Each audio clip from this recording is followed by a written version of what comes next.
Hey, my lovely, lovely, wonderful people. A pleasant morning to everybody. No, this is not an indictment on mothers, but it is something that I've observed, and it's just an encouragement in order for you to be a more effective mother in the life of a child. The problem over the years, when you grow up and growing up, you often hear them say, I carried you for 9 months and I sent you to school. I provided food, I provided shelter, I provided clothing. But I want to share this with you, mothers, that it is actually incumbent upon you. It's your duty. It is not really anything special because prior to that 9 months, you decided that you are going to engage in sexual intercourse with a man without protection. And we're not talking cases where you're essayed, where you're molested, harassed, and so on, sexually. We're not talking those. So forgetting those, I'm talking about situations where you make a decision in the heat of the moment or you deliberately made the decision. So you probably was so highly sexed, you were in the mood. You forgot to wear protection. Or a case where you plan, I want to get pregnant, I want to have a child, I want to have children. Once you've made that decision, you now have to take the responsibility and to be held liable, you have to be answerable or held accountable in doing so when the repercussion of having a child comes to the fore. So when you send them to school, it is your duty. When you provide food for them, it is your duty. When you provide shelter for them, it is your duty. And that is why you have laws in place that if you don't follow your duty, you can be charged, locked up, and so on. When they become an adult, then they start to take over the duty that you would have had before they become an adult. So you're not a special mother when you do that, because you have mothers who provide all of that, but they psychologically, they verbally, and they emotionally destroy their children or try to destroy them. They're abusers, they're narcissistic, they're oftentimes evil. They have taken on the traits of Jezebel and Delilah, especially Jezebel, which is the worst of the two. So you're not really a special human being when you do the basic needs. You're supposed to do it. It's like a government say, boy, I fix the roads and I do all of these different things. It is incumbent upon them to do it.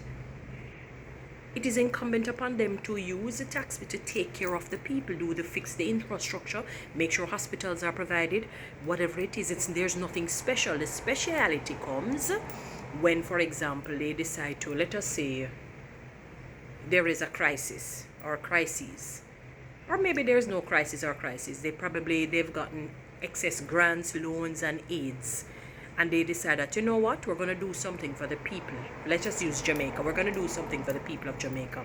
We're going to give every household, similar to what the Prime Minister, Mr. Mohammed I freed or afraid or something Ali, Prime or President, I should say. I think they are under that regime. And they gave every household, barring none, so whether you're rich or poor, you're in between, they gave every household, I think it was the equivalent of $1,000 or something in fairly recent times, as a one-off thing. And I don't think it was for anything special. There was not a crisis or crises happening in the country. He just decided to do it. So that is when you know now, wow, now this leadership here is immaculate. It is amazing. It is a consummate leadership. It is notable. Notoriety belongs to this man. So that is the thing that we're talking about. I think maybe Prime Minister Mia Mottley had done something in fairly recent times similar. So it's not a case where they say they're only helping the poor. So they help whether you're poor, you're rich, you're whatever, you're in between. Every household will get this amount of money. Just a one-off thing. That is where the speciality comes. That is where you know that governance turn up. So it's not that you're just fixing roads, you're fixing homes, you're giving food to the homeless and people who are without whatever it is, but you also give to others, because there are others who may not be poor or pauperizing, but they're going through some difficulties and they're forgotten because they don't look the part and they're afraid to cry out because of the backlash that they possibly will get. So it's similar to a mother. When you don't show affectionate love to your children, when you do not speak life into your children, you're really not an effective mother. You are not. When you tell your child that you're worthless, you're this, and just every negative thing that you can think of, and you verbally abuse them, you just decide that every day you're going to be like, the Bible talks about a woman is like a nagging wife is like a dripping pipe, that the man rather to be in a cellar or on the rooftop. It's the same for the child. The child rather to be in the cellar on a rooftop than to be around a nagging mother. Some of you are horrible. Some of you are horrible and you take no accountability when you're approached, because you have the mindset, they have given you the mindset that you are the leader. So you can do anything to the child. He or she must accept it, must show you honor, no matter how you abuse them. No, it's not sanky, no sing so. You ever wonder why sometimes you see these people on the streets, or they leave the families in these not necessarily hospices, but hospitals and places, of, care, so-called care? It is because a child has lost all affectionate feeling towards you, that they just cannot help you. They can't even look at you as a human being. It's not necessarily that they're wicked and evil and trifling. No, you have destroyed every fiber of affectionate love and emotional connection that they could have had with you.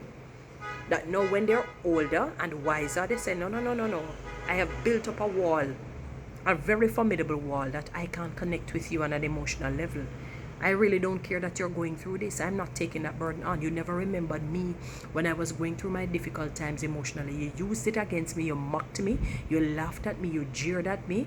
You showed no compassion. You showed no mercy. You emitted no grace towards me. A lot of you mothers are narcissistic. You're selfish to the core. You have no, it's like your heart is made of stone towards a child. And if that child ever looks like a father that you don't like, dog, nyam, the dinner, the supper, the breakfast, the in-between food for that child. Many of you are bad mothers. And they need to come to that term to say, I'm a bad mother and I need to change. You need to take accountability, to take responsibility. Many of you keep quoting the thing about honor thy mother and thy father, forgetting the section where it says, do not provoke your children to wrath. When God says do not, he was not bargaining with you. He was not saying, may I ask you, just think about this now, man. Think about this. No, he was saying, do not, because there are consequences in us. Even though you may not see a particular consequence that follows it, there is a consequence when he says do not and you decide to do. Many of you are provoking. You're provocative in a heinous way sometimes. There's a scripture that says, cannot mother's tender love towards her child cease? And it says yes, it answers and says yes, it can. So not because you may have given birth means that you're going to have this affectionate and tender love towards your child. It is something that you have to choose to cultivate. You understand? You have to choose that you're going to be good to this child. You're going to do good by the child and for the child. Many of you have been torturing psychologically and emotionally. And what you do, you say, oh, I sent you to school and it is your duty. I provided food for you and it is your duty. I put a roof over your head and it is your duty. Once you decided to engage in sexual intercourse without protection, willingly, we're talking now, willingly, then you have to take up the responsibility of the consequence. Consequence is having a child, then you have to live with that. You have to provide for the child. It is not anything special you're doing. The speciality comes, as I said, it's when you start to treat your child with love, honor, and respect. You said you want the honor, but you have to show the child what honor is. You can't show the child dishonor and expect her to he or she, him or her, to spew honor when you spew dishonor.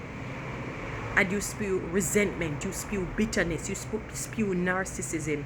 That's what you're going to get eventually in return. You get in return on your investment. So you invest negative, you're going to reap negative.